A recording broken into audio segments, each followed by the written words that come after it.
Fala pessoal, sejam muito bem-vindos. Esse é Meu Coração Saudável. Meu nome é Bruno Colontoni, sou médico cardiologista e estamos nessa série conversando um pouquinho sobre motivos para você ficar tranquilo. Por que nós estamos construindo essa série?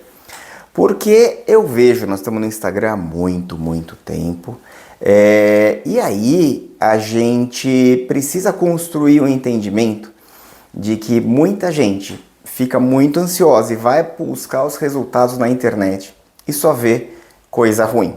Então, eu quero trazer para vocês aqui algumas discussões sobre por que nós devemos ficar tranquilos em algumas situações. Então, nessa série nós fizemos um vídeo de abertura, nós fizemos sobre insuficiência mitral, acho que nós fizemos sobre insuficiência aórtica, nós temos outros para fazer. Esses vídeos estão super atrasados, mas eu acho que é melhor eu maturar e a gente ir conseguindo fazer do que a gente pôr um atrás do outro, seguidão, de qualquer maneira. Então eu quero trazer para vocês hoje motivos pelo qual você deve ficar tranquilo ao ver um teste ergométrico alterado, tudo bem? Eu quero começar essa fala antes disso. Antes de qualquer coisa, quero dizer que o melhor lugar para a gente conversar é lá no Instagram. Eu estou gravando esse vídeo hoje, é dia 6 de setembro. Toda segunda-feira a gente costuma ter live, tá certo? Nós temos uma primeira temporada da Conversa com o Doc, no fim do ano, até o começo desse ano.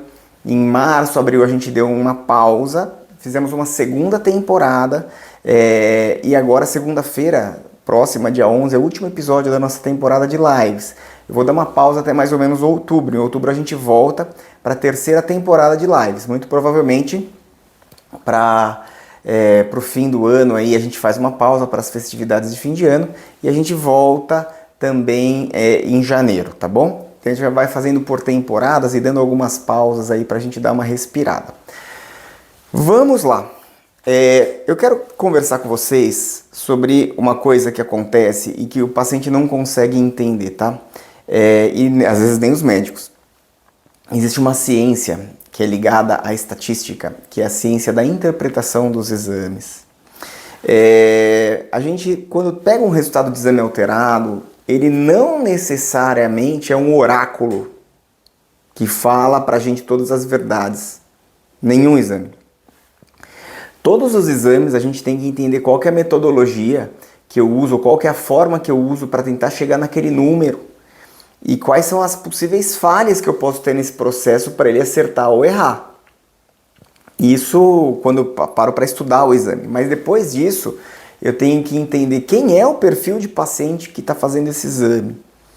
Para que, em esse exame dando alterado, ele ser verdadeiro ou ele ser falso. Ou em ele dando normal, ele ser um verdadeiro normal ou um falso normal. Então tem exame que dá normal, ele não significa nada a depender da pergunta do exame. Entende? Então, por exemplo, quantas vezes você já não viu uma pessoa que faz o exame 1 dá normal, 2 dá normal? Porque muito provavelmente, às vezes, a pergunta que está sendo feita para o exame, ou seja, a pergunta que faz com que eu tenha uma motivação para pedir aquele exame é uma pergunta errada. Se eu não sei a pergunta que eu faço, eu não consigo a resposta. Vou dar um exemplo com diabetes. Então, se eu quero fazer um diagnóstico de diabetes, eu peço qual exame? Eu peço a glicose, hemoglobina glicada, curva glicêmica, qual deles? Claro que hoje quase que pede-se todos, mas ao olhar para cada um deles, eu entendo qual que é a resposta que cada um deles me dá. E no teste ergométrico, cai num dilema muito complexo, que é assim, todo mundo que vai fazer um check-up hoje, de fio a pavio, da criança com 12, 13 anos, o adolescente, até o senhor idoso de 80, 90 anos que consegue andar e vai para a esteira, ele faz teste ergométrico. E aí, qual que é a pergunta de cada teste ergométrico? Por incrível que pareça, para cada exame de teste ergométrico num check-up que eu peço, é uma pergunta diferente. É o mesmo exame, é o mesmo check-up, mas a história do paciente faz com que eu faça uma pergunta diferente. Por que eu estou dizendo isso para vocês? Porque o teste ergométrico é um exame que tem muito falso positivo. Então, positivo para quê? Quando a gente fala de pesquisa daquilo que a gente chama de isquemia miocárdica. Então, quanto mais normal é o paciente, e essa mensagem vem para você, caro paciente, caro seguidor, caro espectador desse vídeo, essa mensagem vem para você que pensa que vai morrer porque o seu teste ergométrico deu normal. Vamos pensar em alguns dados em que aumentam a probabilidade desse exame ser um falso positivo, tá bom? Primeira coisa, quanto mais normal é o paciente, maior a chance do exame estar errado. Ou seja, maior a chance do exame ser falso positivo.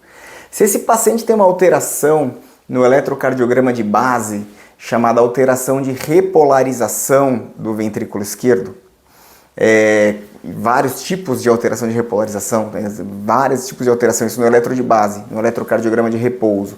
A chance desse exame vir alterado é grande e não é isquemia. 3. Se o padrão de alteração do eletrocardiograma é naquilo que a gente chama de ascendente lento, ou seja, se é um infradesnivelamento do segmento ST, esse é o nome técnico, com um padrão ascendente lento, a chance de ser falso positivo é grande também. E se ele não for profundo, ou seja, se não for um infradesnivelamento de ST maior que 2,5, 3 milímetros, a chance de ele ser falso positivo é grande. Aí, então, isso eu estou falando de ter ou não ter a alteração. Em tendo a alteração, tem uma questão que é importante para a gente avaliar bom prognóstico, ou seja, que a chance de dar tudo certo no final, mesmo que eventualmente tenha que fazer um cateterismo e investigar, é grande. Que é se essa alteração ela acontece com uma carga de esforço muito alta. Ou seja, se o paciente precisou fazer muito esforço para aparecer a alteração, ou seja, apareceu um finalzinho, lá no minuto 8, no minuto 9 de esforço, com um paciente já com muito frequência cardíaca alta, a chance disso trazer, mesmo que for doença, trazer um mau prognóstico é baixa, tá bom?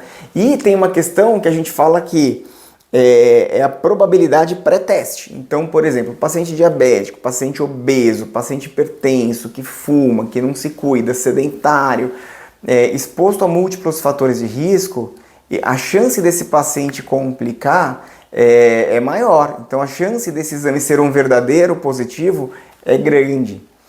Então, eu estou aqui para trazer para vocês algumas mensagens e dizer que nem todo teste ergométrico alterado é necessariamente igual a cateterismo ou igual à doença estabelecida. Por isso que o nome da série é Motivos para eu ficar tranquilo. Beleza, pessoal? Pode deixar os seus comentários aqui, a experiência de que vocês têm com o teste ergométrico. Check-up é um negócio que tem que tomar um cuidado danado, ter uma orientação, sempre a gente fala orientação pré e pós-teste, pré e pós-exames, para a gente poder tranquilizar. E nada melhor do que você ter o seu médico de confiança, vai fazer muita diferença na sua vida. Beleza, pessoal? Queridos, ficamos por aqui, um forte abraço para vocês.